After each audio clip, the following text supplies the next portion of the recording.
Mystery, history, cryptid creatures, and paranormal activities. This is the Creeps and Crawls Mystery Hour podcast, and I'm your host, Creeps.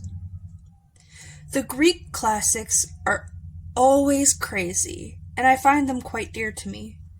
But today's episode is one of my absolute favorite Greek classical monsters, but I find her to be less of a monster and more of a misunderstood story, often reflecting a villain rather than a victim.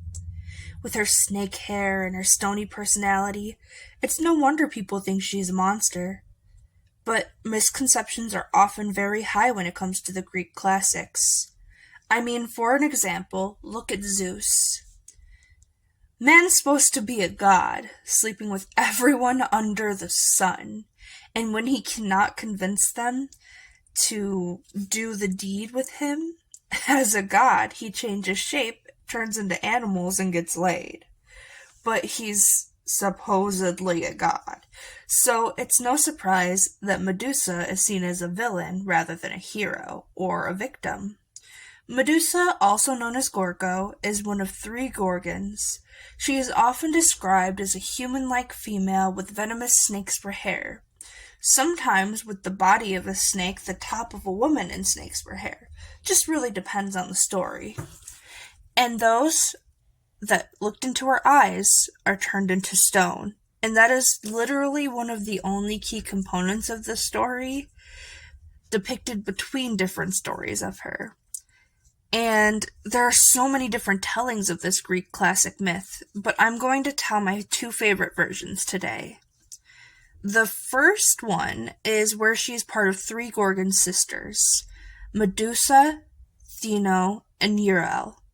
These sisters were the daughters of Ceto and Phorcys, and described as monsters from the ancient world, as well as having an amazingly sisterly bond. They were literally attached at the hip at all times, and sometimes they're seen as the Fates, but I'm not going to talk about that here. I'm just going to talk about, the main story here. So sometimes they're oftenly described in this sense.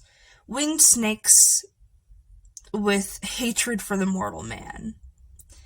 And there's literally a passage in a book about them where it says this. It's short, but follow me. On it near the sisters 3, the Gorgons winged with snakes for hair, the hatred for the mortal man, all of the sisters together again. Now, they're all described to be like Medusa in her monstrous appearance, and between them, they only showed the family resemblance. She may have scared men, but she was beautiful in her own right.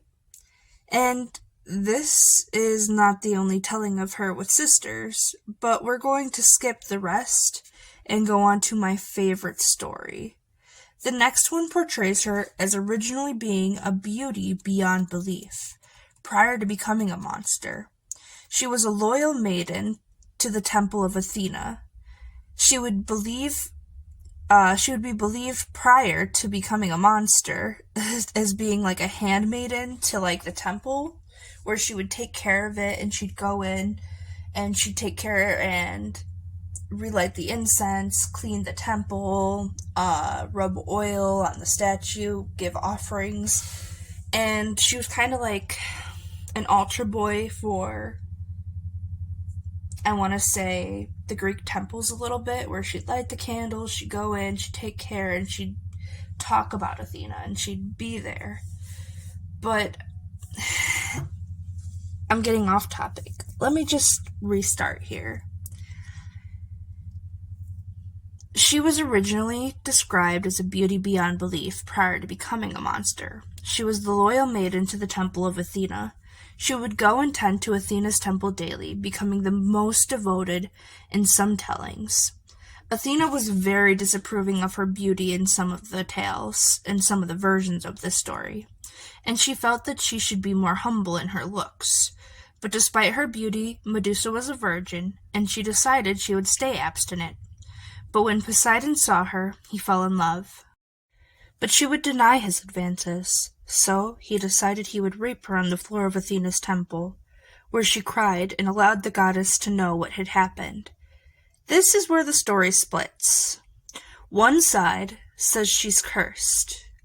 Medusa, as a punishment for desecrating her temple, saying she asked for it with her unmodest looks, by making her so ugly that no man will ever wish to touch her again, and that no man could ever touch her again, because she would turn them to stone with a simple glance. Medusa, however, would stay dutiful to the goddess, keeping an abandoned temple of the goddess pure day and night, cleaning the abandoned temple, fixing up things, and replacing her offerings daily. And when Perseus came to attack her under the guidance of Athena, it was her final punishment and Athena's prize. And Athena would make her a symbol, and her symbol would be that of Medusa, in conquest. But the other half of the story is much more admirable.